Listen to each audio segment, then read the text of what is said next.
What nobody ever seems to do is listen to gun owners. 40% of American households own guns. Very, very few of those people commit crimes with them. Very few gun owners commit crimes. Let me give you another analogy. Very few people who speed 90 miles an hour kill people. But the vast majority of people who kill people on the road have been speeding or drunk or driving while drunk. The same thing is true with guns. The vast majority of gun owners don't kill.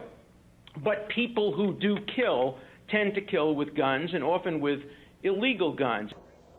Look at the Aurora movie theater one, for example. There were 7 movie theaters showing the Batman movie within a 20-minute drive of where the killer lived. Only one of those banned guns. He didn't go to the movie theater closest to his home. He didn't go to the movie theater with the largest screen. He went to the one movie theater that banned guns. Now, if you look at bans generally, you can't point to a place, Chicago, D.C., where we banned guns. Murder rates, violent crimes went up afterwards. In the UK, in Jamaica, Ireland, island nations that have banned guns, you can't find a place where murder rates have actually gone down. They've gone up, usually by large amounts. Where you have the most armed citizens in America, you have the lowest violent crime rate. Where you have the worst gun control, you have the highest crime rate. Piers, choose one. Do you want a lot of crime? We have it. Gun-free zones. Do you want less crime? We have that. More people with concealed weapons permit. Why do you guys resist that statistic?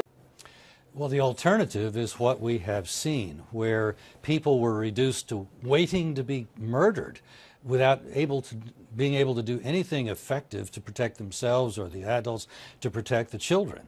So it seems so obvious that since we have concealed carry laws in all of our country now, people can get a concealed firearm, and yet we have laws that say not in schools. And so in the very places that have been sought out by monsters such as the murder of these adults and children, we're saying, no, we don't want you to be able to defend yourself. It's better that you just sit there and wait to be killed. And we find that morally incomprehensible and deeply disturbing, that the desire to defend life has been so cast aside into whatever political correctness views guns as the ultimate evil. Evil's in our hearts, not in the guns. Mr. Pratt, you have enormous problems in this country.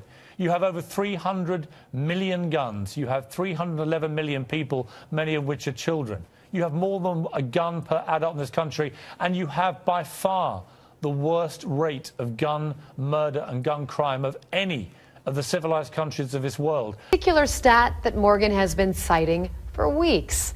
In our Commitment to Balanced News, Ben investigates the truth behind it in Reality Check.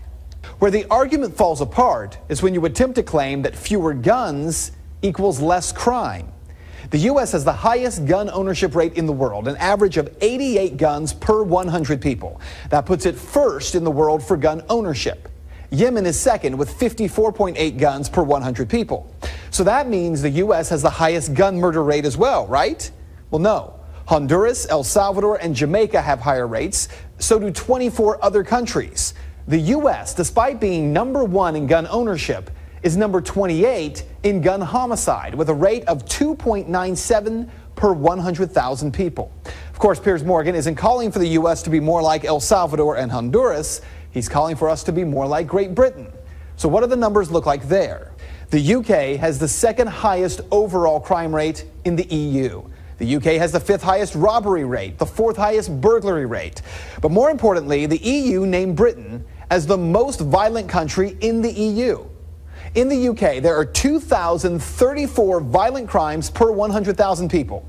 That puts it way ahead of even South Africa, with a rate of 1,609 per 100,000. In the United States, we're not even in the top 10. The U.S. has a violent crime rate of 466 crimes per 100,000 residents. The solution is for people to be able to defend themselves at the point of the crime and not wait for 20 minutes for the police to come after everybody's dead. Mr. Pratt, was an absolute lie. The gun murder rate in countries like Britain or Germany or Australia, who've all suffered massacres many years ago of similar nature, have They are 35 people killed a year. Your country is 12,000. Your murder rate is lower than ours. That is true. Lower? Your It's violent 35 against 12,000. Your violent in Australia, crime rate. They had a your massacre, violent and they crime got rate rid is of these higher assault than weapons. ours, as is the violent crime rate in Australia.